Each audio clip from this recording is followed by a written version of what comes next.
درسي كل شنفة برنوت السيرة. بسم الله، الصلاة والسلام على رسول الله وعلى آله وصحبه وموالاه. أما بعد، السلام عليكم ورحمة الله وبركاته. برنوت السيرة متدرين كن يرى وائي دولا في كتالي ورانا جدوتا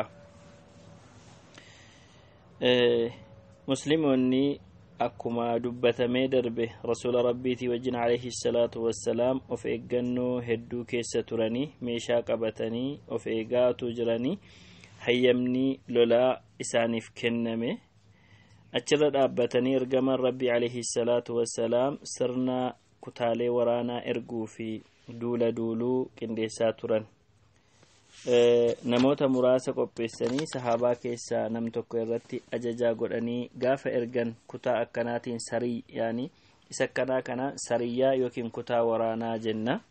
yeroo tokko tokko immoo ufumaa isaaniitiin yoo ba'an isa kanaan immoo ghazwa yookiin duulaa jedhama. haalli kutaalee waraanaa erguu kun kan inni itti yaadamee hojjetameef yookiin kaayyoon inni taasifameef tokkoffaayi sochiilee diinni irra jiru hubachuu fi naannolee madiinaa nagaadhaan akka jiraatu taasisu musliimoonni otoo of hin beekin akka waraanni isaanitti hin dhufne gochuu ture. inni lammaffaa qureeshota irratti dhiibbaa geessisuudha. qureeshonni miidhaa garaagaraa raawwataa waan turaniif akka daldala isaaniitiifis rakkina ta'ee qabeenya isaaniitiifis lubbuu isaaniitiifis rakkina ta'e itti agarsiisuudha. maaliif akka isaan waliigaltee nageenyaa godhanii muslimoota dura goranii akka isaan daawaan geggeessine dhowwuu dhiisanii hundumtuu nagaadhaan jiraatu yaani bilisa ta'anii akka jiraatan barbaadanii muslimoonni. yoo kana ta'uu baate of beektee kana goonaani qureeshonni nagaan jiraatti. yoo of beekuu baatte garuu gatiisii akka argattu lolli akkasii irratti geggeeffamu tumsi rabbiis akka isaa wajjin jiru akka muslimootaa wajjin jiru itti agarsiisuu ture. inni sadaffaa yeroo kana keessatti ummata yookiin gosoota biraatii wajjin waliigaltee taasisuudhaan akka walitti roorrifne yookiin miidhaa walirraan hin geenye gochuudha. inni afraffaan kaayyoon inni taasifamuuf jechuudha kutaalee waraanaa ergamuun kun. inni afraffaan ammoo ergaa islaamaa dubbiidhaanis hojiidhaanis agarsiisuu ture. lolli yeroo jalqabaaf yookiin kutaa waraanaa yeroo jalqabaaf rasuulli rabbii alayhi salaatu wassalaam bobbaasee sayf al-bahr jedhamee beekama. sunis baatii ramadaanaa keessa hijiraa bara tokkoffaa ture. ajajaan kutaa waraana kanaa Hamzaa ture radiyallahu anhu. baay'inni namoota bobba'anii nama 30 turanii. deemsa isaanii itti fufanii otuu deemanuu bakka sayf al-bahr jedhamu gahanii jechuun naannawa galaana diimaati bakki kuni. achi naggaadota yookiin daldaltoota qureeshii kan shaam irraa deebi'aa jirtu karaatti wal arganii wal loluudhaaf hiriira walitti galan. kani naggaadota qureeshii irratti hoogganaa ta'ee jiru Abuu Jahl ture. baay'inni isaanii nama 300 ture jarri sun. wal loluudhaaf gaafa jarri hiriira walitti galanii wal jalqabuuf ka'an namni Majdi ibn Amr al-Juhani jedhamu jara gidduu goree walirraa ittise sanaan adda bahan. kutaa waraanaa kun seenaa islaamaa keessatti yeroo jalqabaatiif kan ergamte ture. alaabaan jarri gaafa sana qabatanii deemanis adiidha. kunis alaabaa yeroo jalqabaatiif seenaa islaamaa keessatti hidhamee jedhamee beekama. alaabaa kan baadhate gaafa sana Abu Marsad jedhama. Abu Marsad al-Ghanawiidha. san booda kutaa waraanaa erguun itti fufe yeroodhaa yerootti ergan. ergamaan rabbii baatii shawwaal keessa Ubeydata ibn al-Haaris nama jedhamu nama 60 muhaajirtootaa wajjiniin gara Raabiq jedhamtutti erge. achitti Abaa Sufyaanii wajjin walitti dhufanii fagoodhaa xiyya walitti furguggisanii san booda otuu lolli guddaa hin argamin adda bahan. achi booda baatii zilqaadaa keessa Sa'ad ibn Abi Waqqaas nama 20 muhaajiroota irraa ta'anii wajjiniin gara Kharraar jedhamtutti erge. sunis Raabiq bakka jedhamtutti dhihoo turte. inni immoo waraanaa wajjiniin waliin agarre. رسول ربي عليه الصلاة والسلام دولا يوكين كتا ورانا أبواء يوكي ودان جدمتو باتي سفري هجرة برا لما فاكيس نما تربات مفودته مهاجروتا نما تربات مفودته بهيتره النس وانما تكو ورانا نولين أقره قرو ولي قلتي عمرو بن مخشي جدام وجنين عمرو بن مخشي الضمري نما جدام وجي ولي قلتي تاسس إن كن دولي يوكين أمو غزوان أبوائي في ودان أبواء يوكي ودان كن ورانا يروج القباتي في ارقام ربي به جدامي بيكم أتشي بودا بك بواط جدامتو إني كودس ربيع الأول برا لما فا هجرة كيسا نما دبا لما مهاجروتا فدتي به توري برو ما كان كيسا يوكين جئما كان كيسا نمتشي كرز بن جابر جدامو bakka tikaloon warra madiinaa bakka loon madiinaa itti tikfamtu dhufee itti duule qabeenya jiru offatee bahe isaan barbaachuuf ergee ture rasuul rabbi alayhi salaatu wassalaam nama 70 muhaajiroota irraa ta'an haa ta'u malee namichi karz ibn jaabir jedhamu kun jararkaa bahee baqatee deeme duulli kun badrii tokkoffaa jedhamtee beekamti sanbooda jumaadul uulaa keessa bara lammaffaa hijraa nama 150 yookiin nama 200 fudhatee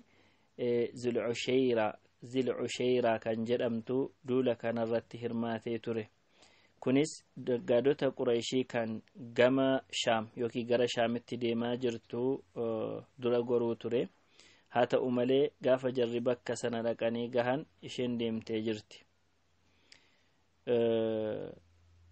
banii mudlaj warra jedhamanii wajjiniin walitti diinan taanu jechuu waadaa galchee yookiin walii galtee taasisee deebi'e rasuul rabbi alayhi salaatu wassalaam sanbooda baatii rajab keessa baruma lammaffaa kana hijraa abdullah ibn jahsh al-asadi nama jedhamu gara nakhla jedhamtutti erge isheen makkaa fi xaa'if gidduutti argamti nama 12 ta'anii deeman kunis waa'ee naggaadota qurayshii odeeffachuu ture odeeffannoo jaraa fiduu ture haa ta'u malee jarri ammoo itti duulanii nama tokko ajjeesanii nama lama booji'anii waan jiru ooffatanii dhufan gaafa jarri akkas godhanii dhufan ergamaan rabbii jaratti dallane warra booji'ame gadhiisee isa ajjeefame gumaa kaffale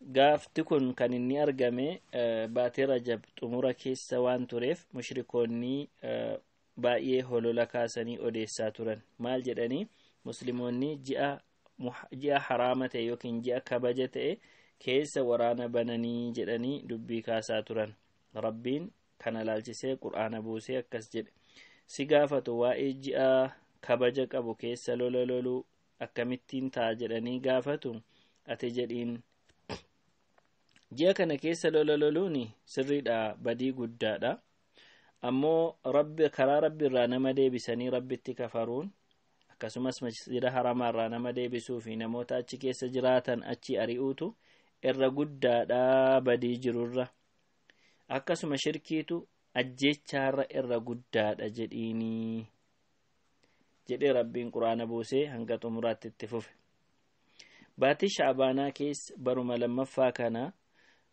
rabbiin qiblaa gara baytal maqdis irraa gara kaabaa kabajamaa ta'etti jijjiire kun waan ergamaan rabbii jaallatanuu fi eegaa turanidha sababa kanaatiin namoota yahudota irraa ta'anis ta'ee kan biraa warra fakkeessaa turan ittiin rabbiin adda baasee hiriira muslimootaa qulqulleesse haallammaasii olitti dubbatame kun sirna sochii kutaalee waraanaa erguu rasuuli rabbii alayhi salaatu wassalaam taasisaa ture kan ittiin qureyshoota of eeggadhaa of beekaa jechuu ittiin beeksisan ture ta'uu baatee itti yoo fufe garuu kasaaraa keessan ta'anii miidhamtuu waan jedhamu beeksisuu ture. Qurayshoonnis of hin beekne didanii gaafa isaan itti fufan rakkinni isaanii irra kan ga'u ta'e. Sunis gaafa Badriiti. Duula Badrii. Badriin waraana yookiin dirree waraanaa kan musliimoonnii fi Qurayshoonni wal waraanan, dirree bahanii wal waraanan isa jalqabaa ture. Sababni kun itti argamuu danda'es ergamaan Rabbi alayhi salaatu wassalaam naggaadota Qurayshii kan gara Shaamitti dabartee turte sana gaafa Zil'ushayraatti bahee ergee waa'ee jaraa odeeffadhaa jedhe sana kan utuun jarri biran ga'in dabartee gara Shaam deemte sana odeeffachuu ture. Rasuulli Rabbi alayhi salaatu wassalaam nama lama Hawraa'a bakka jedhamutti ergee biyya Shaam keessa suni akka isaan waa'ee naggaadota kanaa yookiin oduu informationii isaanii akka fidaniif ergee ture. Warri ergaman kun lamaanis gaafa dhaqanii waa'ee jaraa argan naggaadonni sun achitti itti dhufnaan dafanii Madiinaan dhufanii ergamaa Rabbiitti himnaan ergamaan Rabbi musliimoota waame. Nama bahus ajajaan hin dirqine. Namni 313 ba'e. 314 jedhama. 17 akkas jedhamee sin lakkaama. Namni 313 waraana kanaaf ba'an. Isaan kunis namni 86 muhaajirootarra, namni 61 Awsirraa, namni 170 Khazrajirraa bahanii turanii jedhama. Namoonni kun waraanatti sirriitti hin qophoofne. Waraanni isaan qaban farda 2 qofa qabu, gaala 70 qofa qabu. Rasuulli Rabbi alayhi salaatu wassalaam alaabaa adii hidhee Mus'ab ibn Umayritti kenne. Muhaajirootaaf immoo baandiraa tokko hidhee Aliyyitti kenne. Ansaarotaaf ammas alaabaa tokko hidhee Sa'ad ibn Mu'aazitti kenne. Madiina irratti Abdullah ibn Ummi Maktuum bakka buuse ati salaachisi jedhe. Sambooda bakka isaatti erge Abaa Lubaabaa ibn Abdul Munzir kan jedhamu bakka Rawhaa jedhamurraa gara isaatti ergee jechuudha. Rasuulli Rabbi alayhi salaatu wassalaam Madiina irraa ni deeme Badriin dhaquuf. Badri jechuun bakka fageenyi isaa kiiloomeetira 155 ta'e kan kaaba dhiha Madiinaa itti argamudha. Gaarran 3 gurguddaa ta'antu Badri kanatti marsanii jiru. Karaa 3 qofa qaba. Gaarrentu achitti marsee jira. Karaa 3 qofa qaba. Kan itti marsee jiru gaarren gurguddaadha. Karaan 3 tokko kallattii kibbaatiin jira. Inni kun karaa Quswaa jedhamee beekama. Inni tokko kallattii kaabaatiin jira. Inni kun Udwatu Duniyaa karaa dhihoo jedhamee beekama. Inni tokko immoo kallattii bahaatiin jira. Kallattii bahaatiin isa jiru kanaan seenu warri musliimotaa. Karaan guddaan kan naggaadonni Makkaa yeroo Shaamirraa deebitu ittiin seentu ture. Karaa sanaan ture jechuudha. Karaa sanaan seenti ture. Achi keessa manatu jira, biiriitu jira, tamriitu jira. Naggaadonni yeroo dhufan achi qubatanii yeroo dheeraa yeroo baay'ee achi turu, guyyaa baay'ee achi turanii achirra darbu. Naggaadonni achi gallaan karaatti cufanii harka kennisiisuun muslimootaaf baay'ee salphaa ture bakki sun, bakki Badri jedhamu kun. Wanti ta'uu qabu garuu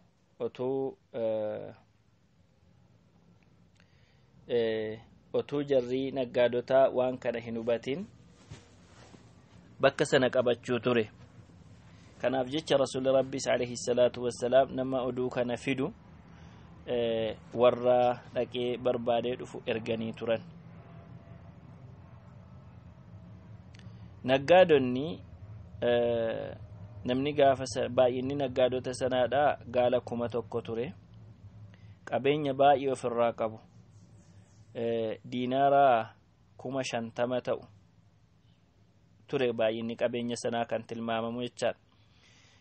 Hoogganaan naggaadota sana fuudhee deemaa jiru Abu Sufiyaan ture. Namoota 40tu isaa wajjin jira. Namni naggaadota sana eegee deemaaru jechaadha.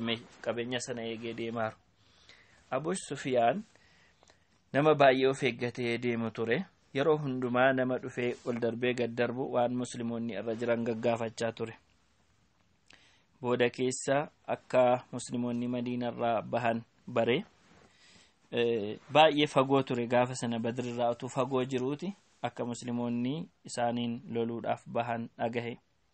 Kallattii jijjiiree gara dhihaa naannoo galaanaarra deemuu eegale. Badritti dhufuu ni dhiise. Karaa kana nama dhaqee oduu kana warra Makkaatti himu kireeffateeti.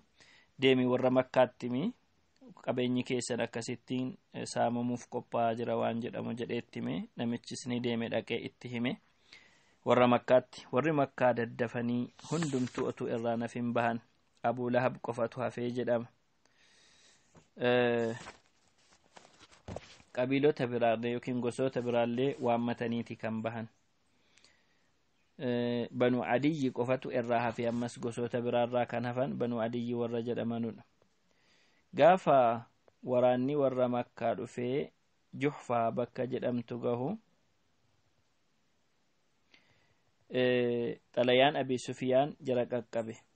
Yaani waraanni warra Makkaarraa dhufu tumsa naggaadota isaanii qabeenya isaaniitiif dhufanii Juhfaa bakka jedhamu geenyaan Abu Sufyaan ammoo nuti nagaadhaan dabarreerraa Makkatti deebi'aa jechuu ergee itti hime. Yeroo kana namoonni gariin deebi'uu barbaadanii Abu Jahal garuu hin dide. Of tuuluuf jecha deebi'uu dide. Ammas namni deebi'een jiru Banuu Zuhraa qofatu deebitee jedhama. Gosoota jiran keessaa Banuu Zuhraa deebi'e. Dura taa'an isaanii Akhnas ibn Shariq jedhama. Baay'inni isaanii nama 300 ture. Warri kaan garuu itti fufan jarri nama 1000 ta'u. Deemsa isaanii itti fufanii dhufanii Badritti dhiyaatanii qubatan. Garuu Badri keessa miti ture. Bakki isaan qubatan goodaa bal'aa ture. Dugdubba gaarreenii kana qubatan.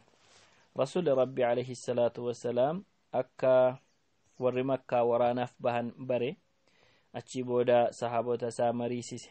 Abu Bakri ka'ee dubbatee waan gaarii jedhee taa'e. Umaris akkasuma. Miqdaad ka'ee yaada yaargamaa Rabbii nuti akka Israa'eloonni Muusaadhaan jedhan hin jennu nuti. Deemi loli atii fi Rabbiin kee nutas teenyaa isa jarri jedhan sana hin jennu. Nuti mirga kee, bitaa kee, fuuldura kee fi duuba keetiin lolla malee akka sanan jennu deemi jedheen ergamaan Rabbii kanaan gammadanii. Amma sarra deebi'ee mee yaadanaa kennaa yaa muslimootaa jennaan Sa'ad ibn Mu'aaz ka'e. Inni dura taa'aa ansaarotaati. Akka waan nuun jechaa jirtu natti fakkaata yaa ergamaa Rabbii jedhee. Rabbii dhugaan si ergeen kakadhe otuutti galaana kanatti nuun galte si wajjiniin itti gallaa. Nurraa namni si biraa hafu hin jiru. Yoo bor waraana diinaa wajjin wal qunnamne ta'es irraa sirraa hin hafnu. Nuti duula irratti ni obsinaa. Yeroo waraanaa wal qunnamnes ammoo nama dhugaadhaan lolu nuti jedheeniin. Rabbiin tarii si agarsiisuun hin mala ija kee bor jedheeniin. Ergamaan Rabbii kanaan gammade.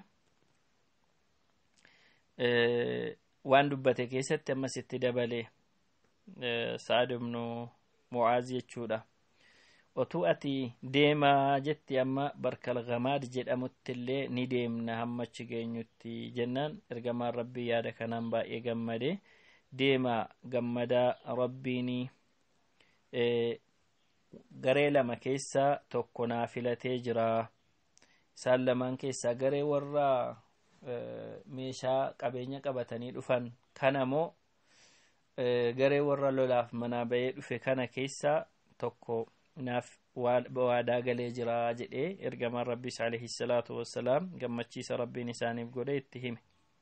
Sana booda akka waan annis iddoo jarretti kukkufanii dhumanu argaa jiruuti amma jedhee jiratti dubbate. Warri Qureeshootaa akka isaan ajjeefaman itti himee jechuudha. San booda gara Badritti deeme. gaafuma sana gaafuma jarrachi gahan sana mushrikoonni achi gahan sana jarri kunis achi gahan innammoo badrii keessa seenanii yaani karaa gaarren itti marsee karaa sadi qofa qaba jedhame sana keessa seenaniitu gara udwatu dunyaa jedhamtutti dhihaatanii kubatan yeroo kana Hubaab ibn al-Mundhir namni jedhamu yaada kenne bishaanitti dhiyaannee qubannaa jedhee gaafa bishaanitti dhiyaatan bishaan achi keessa jiran waraabbatanii to'atanii ofii isaanii guuttatanii san booda bishaanicha cufan warri makkarraa dhufe bishaan utuun argatin hafan muslimoonni bakka qubsuma ergamaa rabbii alayhi salaatu wassalaam tolchanii dargaggoota ansaaraa isaaniif waardiyyaa godhanii itti gaafatamummaa dargaggoota sanammoo Sa'ad ibn Mu'aaziif kennan san booda rasuulli rabbii alayhi salaatu wassalaam waraana hiriira galchee lolaaf qopheesse waraana kana qopheesse kun bakka abalutti duudha bakka kanatti abalutti du'a bakka kanatti abalutti du'a inshallah jedhee beeksisuu jalqabe halkan sana rasuulli rabbii alayhi salaatu wassalaam salaatanii rabbiin kadhachaa bulan muslimoonni boqotanii yaani baay'ee qalbiin isaanii tasgabbaa haala ta'een yookiin of amanatanii haala jiraniin bulan rabbiin roobas isaanii buuse yaadadhaa isa gaafa irribni isin qabee nageenya haala isinii ta'een akkasumas rabbiin bokkaa samaa irraa buuseeti qalbii keessan waswaasii sheexanaarraa qulqulleessuu barbaade hirpha keessan yookiin koomee keessanis akka inni lafa qabatu taasisee jedhetti dubbate rabbiin ganama guyyaa jimaataa baatii ramadaanaa 17ffaa keessa bara lammaffaa hijiraa waraanni fuulleedhaa wal argan waraanni diinaa fi kan muslimootaa rasuulli rabbii alayhi salaatu wassalaam rabbiin kadhate yaa rabbi qureeshoonni kooraa fi dhaadannoo isheetiin achii dhufaa jirti siinis si mormiti ergamaa keessni sobsiifti yaa rabbi nasrii keessa waadaa naa galte sana naaf guuti jara xinneessii jara bittinsii jedhe san booda hiriira sirreesse akka isaan waraana dura bu'aniin jalqabne sahaabotatti hime yoo jarri isinitti dhiyaatan itti darbadhaa xiyya keessan hambifadhaa yoo jarri isinitti dhufan malee seefii keessan luqqifatinaa jedhee itti hime kana booda bakka qubsuma isaatti deebi'ee rasuulli rabbii achi taa'ee Abuu Bakri bira jira ture rasuulli rabbii alayhi salaatu wassalaam baay'ee rabbiin kadhate akkas jedhe yaa rabbi yoo ummanni hamma baate kun garettiin amma lolaaf dhufte kun yoo siin dhumte lammata namni lafa kanarraa namni si abbadu hin jiru jara kana yaa rabbi naa hambisi jechuudha nasrii keenaa fidi jechuudha baay'ee rabbiin kadhate otuu rabbiin kadhatu uffanni isaa irraa bu'e Abuu Bakri uffata isaanii fuudhaniitti deebisanii yaa ergamaa rabbii kee ifachiiftee jirta rabbiin kee sin xinneessu jedhanii sossobaniin mushrikoota keessaa Abuu Jahal rabbiin kadhate innis nu keessaa nama firooma kute afwan nu keessaa nama firooma kute waan nuti hin beekne nutti dhufe kana yaa rabbi isa xinneessi jedhe nu keessaa nama jaallattu tumsiitii gargaarsa ta'ee fi nu lamaan keessaa nu warra mushrikoota makkaa kana ta'e yookiin warra muslimoota madiina jiran ta'e kana keessaa garee jaallattu yaa rabbi tumsi jedhee kadhachuu jalqabe innis rabbiin kadhachuu isaati san booda egaa hundumtuu hiriira halkan kadhataa bulee ganama hiriirri dhaabbatee gaafa ka'u namni sadii warra Qurayshoota yookiin warra mushrikootaarra loltoota mushrikootaarra namni sadii bahan isaanis Utbaa Sheybaa fi Waliid ibn Utbaa warra jedhaman jira kana sadantu nuu bahaa jedhanii gaafa jarri waammatan kophaatti mubaarazaa jecha warra muslimootaarraas ansaarri namni sadii bahan mushrikoonni nuti kan feenu warra wasiillan keenyaa barbaanna malee ilmaan wasiillan keenyaa barbaanna malee isin mitii jedhanii didan san booda Ubayd ibn al-Haris Hamzaa fi Aliyyiin jarri kun sadan bahan Hamzaan Sheybaa ajjeese علي وليدين أجيسي عبيدة في عتبان والركوتو داف سيفين جرا والبردر بي أفركوت عبيدان كوني سنبودا عتباتين علي في همزان اتي غرغلني لما ثاني سأجيسا عبيدة فودتني ديبئا عبيدان guyyaa afur booda yookiin guyyaa shan booda karaa bakka safraa jedhamutti otuu madiinatti deebi'aa jiruu du'e. Mushrikoonni bu'aa mubaarazaan yookiin walii bahuun fide kanarraa baay'ee gaddanii aariinis isaanitti dhaga'amee aariitiin itti duulani warra hiriira muslimootaatti. Musliimoonni bakka jiranitti gadhaabbataniiti ofirraa ittisaa turan. Jechi isaan dhaadatanis ahadun ahad jedhanii dhaaddataatu jecha dhaadannoo kanaan ofirraa ittisaa turan. Kana gidduutti rasuulli rabbi alayhi salaatu wassalaam xiqqoo muganii achii ka'anii Abaabakriidhaan abshir gargaarsi rabbii dhufee jira. Jibriil farda isaa qabatee mataa isaatti owwaarri dibatee dhufeera jedhanii dubbatan. Rabbiin malaayikaa 1,000 ergee isaan gargaaree ture gaafa kana. Sanbooda rasuulli rabbi alayhi salaatu wassalaam fuulduratti achi deeme kobbortaa isaa uffatee qur'aana rabbii akkas jedhee qara'aa ture. Sayuhzamul jam'u wa yuwalluuna ad-dubur. Waraanni kun hin cabsama dugda galanii deemuuf deemuu dugda galanii deebi'uuf deemuu jedhee dubbataa ture.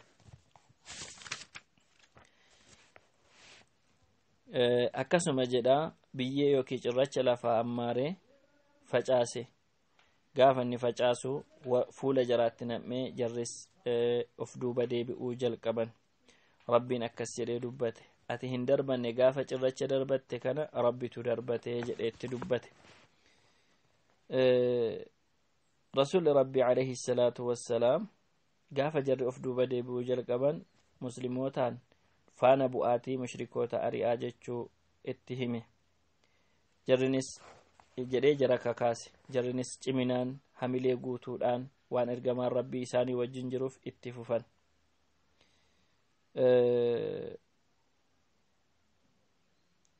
Hiriira warra kanaatti kan deebi'an arganii jarrii malaayikaanis ammoo mataa jaraa harka jaraa irraa ciraa turan. Musliimoonni fuuldura ofiitti waan jarri argan keessaa mataan namaa citee lafa bu'a. Harki namaa lukti namaa citee lafa bu'a abbaan kuteen beekamu. Haala kanaan cabanii baqachuudhaaf dirqaman. Musliimoonnis jara ari'an. Ibliis jalqabarra Qurayshoota tumsee Suraaqata ibn Maalik fakkaateetu muslimoota tumsee mushrikoota tumsee isaan bira dhaabbatee lolaaf dhufee ture. Gaafa malaayikaan lolaaf bu'uu argu dhiisee baqatee otuu baqatuu dhaqee galaana diimaatti of darbatee dhabame. Janni jara baqate. Abuu Jahal garee muraasa fudhateetu gareen kun baay'ee isatti naanna'anii isa eegu turan. Hiriira muslimootaa keessa ijoollee dargaggoo lamatu Abdurrahmaan ibn Auf cinaa dhaabbatu turan. Jarri kun lamaan ijoolleedha.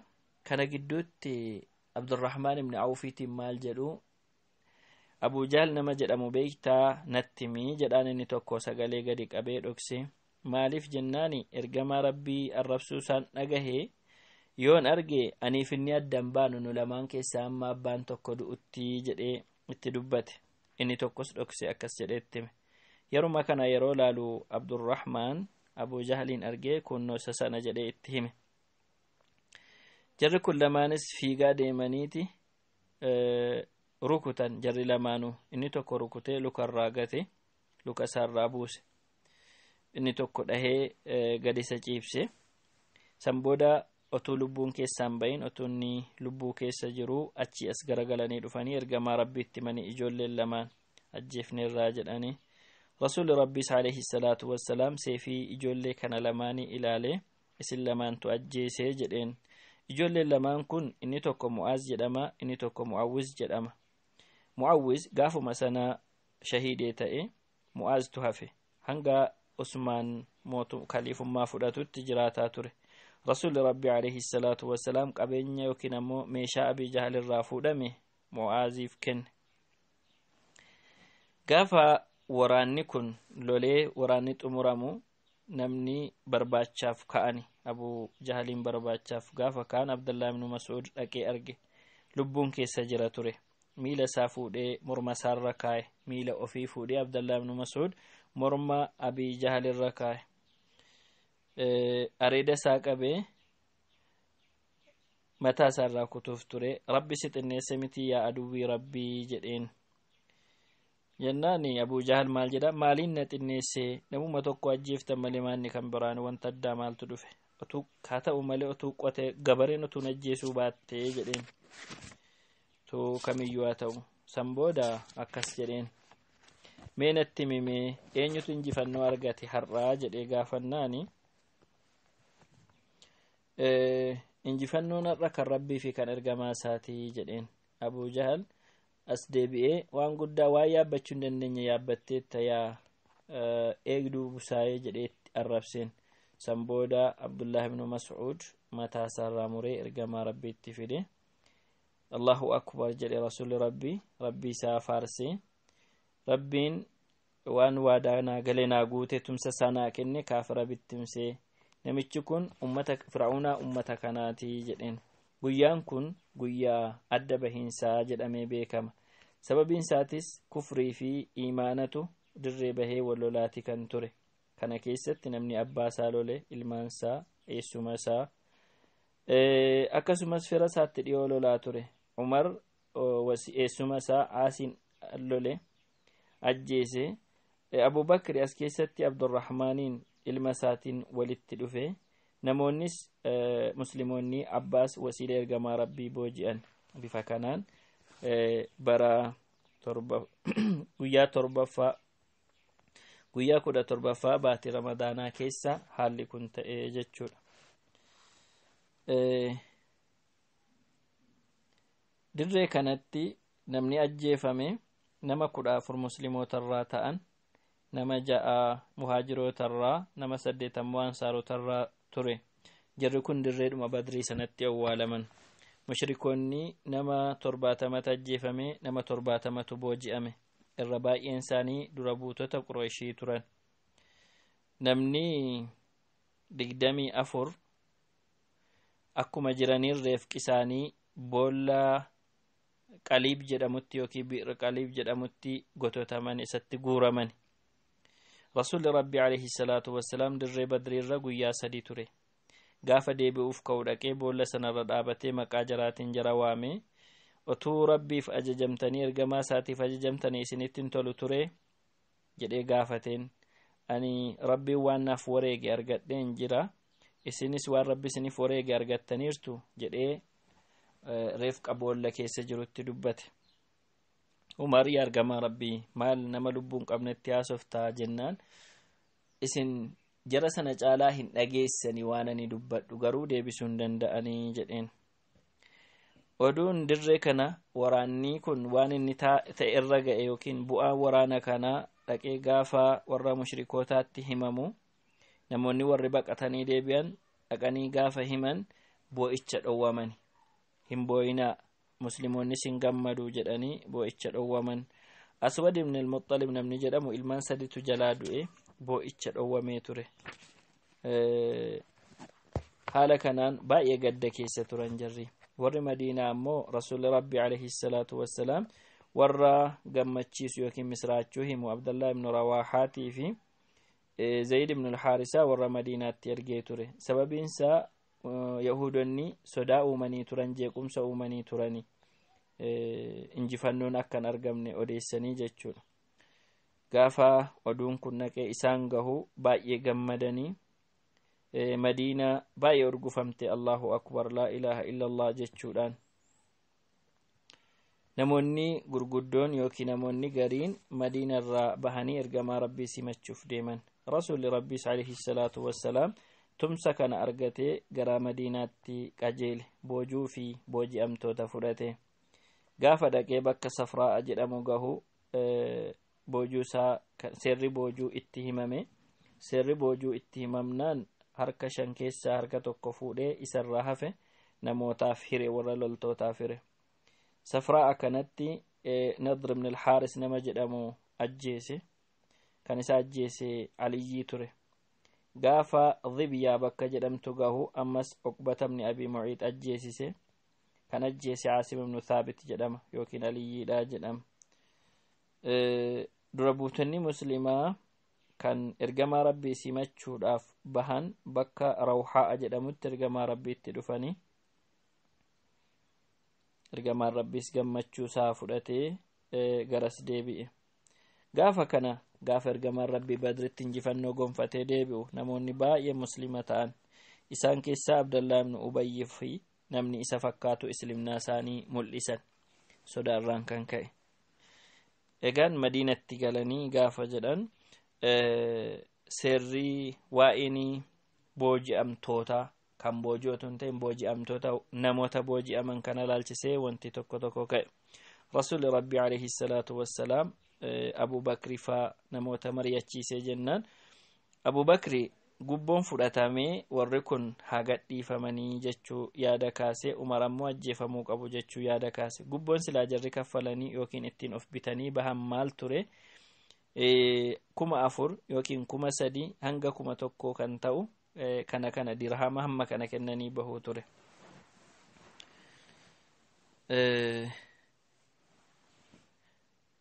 Garii isaanii ammoo tolettoleetuma akkasumaan gadhiisa ture. Namoota booji'aman kana keessa Rasuul Rabbi alayhi salaatu wassalaam warri barreeffama beekan dargaggoota Madiinaa nama 10 akka isaan barreeffama barsiisanu ajaje. San booda akka isaan gadhiifaman godhe. Namoota booji'aman keessaa tokko haadha manaa abbaa manaa Zaynaba intala ergamaa rabbii ture Abil Aas nama jedhamu. Isa kana bittee baafachuuf calleesii yookiin faayasii ergitee turte. Ergamaan rabbii faaya Zaynab gaafa argan faaya kana gaafa siin heerumtu Khadiijaan kenninaaniif ittiin heerumte sana arganii sahaabota ayyamsiisanii otuma callee sanarraan fuudhin akka inni gadhiifamu gaafannaan sahaabonni sayyamanii ittiin deeman. Hayyamanii namichi gadhiifamee jechuudha. Boojuu kana laalchisee booda keessa ajaja rabbiin quraana buuseeti namoonni booji'aman kun haa ajjeefamanu yaada jedhu dubbatee jechuudha garii isaanii. Isa kana deeggare rabbi. Rasuulli Rabbi alayhi salaatu wassalaam gaafa lola Badrii kanaaf bahu intalli isaa Ruqiyyaa jedhamtu haati manaa Uthmaan ibn Affaan radiyallahu anhuma dhukkubsachaa jirti ture. Ergamaan rabbii dhukkubsachiisi biratti hafii jedhaniiti waan namni Badrii dhaqee argatu argattaa jedhaniitti himanii turan. Innis achitti hafee achii booda Usaama ibn Zaydis biratti dhiisan. Otuu ergamaan rabbii achii hin deebi'in duute Ruqiyyaan jechuudha. Ruqiyyaan intalli ergamaa rabbii. Usaamaan akkana jedha. Gammachuun nurraa ture. Yeroo gammachuun dhufee nu bira gahu yookiin misraachuun yeroo dhufee nu bira gahu nuti biyyoo isiitti deebisnee guunneerra turre. Owwaallee yeruma xumurru bishaaraan yookiin injifannoo ergamaan rabbii argatan dhufee nu bira ga'ee jedha. Rasuulli Rabbii alayhi salaatu wassalaam sana booda Madiinatti galee xinnoo tasgabboonaan intala isaa Ummi Kulsum jedhamtu dabalee Uthmaanitti heerumsiise. Kanarraa ka'uudhaan Dhinnurayni jedhamee beekama ture Uthmaan. Amma baatii Shaabaanaa keessa bara 9ffaa hijiraa duutee baqee itti owwaalamte isheen. Egaan mushrikoonni wanti ta'e kun baay'ee isaan gaddisiise. Wanti rabbiin itti musliimoota kabajee injifannoo kenneef kun baay'ee isaan gaddisiise. Tooftaa isaanii mala isaanii jalqabanii Banuu Sulaym warri jedhamtu torbee sanatti musliimootatti duuluuf qophoofnaan baatii Muharram keessa bakkuma sanatti itti ergee ergamaan rabbii ishee rukutee ture. Haala kanaan sochiin isaan kana booda taasisanis rukutamaa ture. Egaan darsii taanuu fi loloota hafaniin hanga walitti deebinutti haadaa wa sallallahu wa sallama ala nabiyyina Muhammad.